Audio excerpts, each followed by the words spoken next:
My traumatizing encounter at midnight. You can skip this long pre-lounge paragraph, but I think it's somewhat related to my actions. The story goes like this.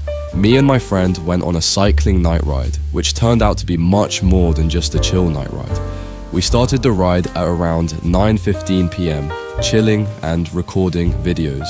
We reached our destination at around 11 p.m, took pictures, refueled and rehydrated. It was by this time that I realized my phone was dead. We then decided to have a sleepover at our friend's house. We arrived at exactly 1 a.m. The three of us chatted for a little, and then I decided to grab my charger back home since it was only 5 minutes away. I live in a pad, a shared room with multiple people that have beds. I live there for school since it only requires a minute of walking. The pad also requires you to walk in a tight alley, a little from the main street, and isn't accessible even with my bike. I arrived at the alley towards my pad and a familiar figure across the street called Psst, essentially calling me. I ignored him and immediately went in, since I promised my friends to be back in 15 minutes. I walked, parked my bike right outside the door and grabbed my charger. I then went back to the street and cycled. As I went back my way, the familiar man called me again. I thought that he was a friend of my padmate's, since he looked exactly like him and I had already met him. I went back to check and maybe have a little chatter. When I saw the person, he had a different face and I thought he was lost and wanted to ask directions or something. It wasn't that. The events went like this. "What are you doing? Just cycling around." He smiles. Yeah? Oh? What's your name?" "Jake." I'm not going to tell Reddit my name, but I did tell him my real name, which was kind of stupid. "And where do you go to school?" "That school right there." "And what's your course?" "Engineering." I'm not an engineering student. At this point, he starts walking toward me. "Oh, and where do you live?" "Just right there." He started to touch my hips and then went for my dick. By this point, I was almost sure that I was getting hit up by this drunk gay man.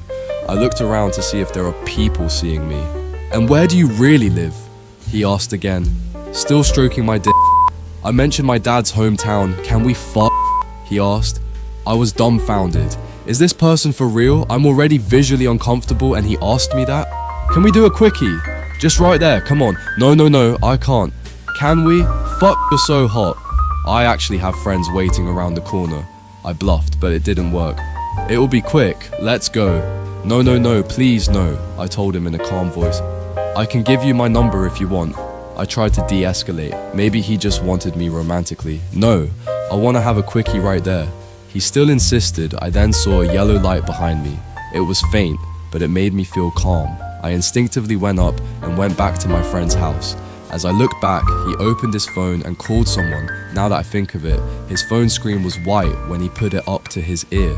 Maybe it was a fake phone call because calling someone wouldn't result in a white colored screen.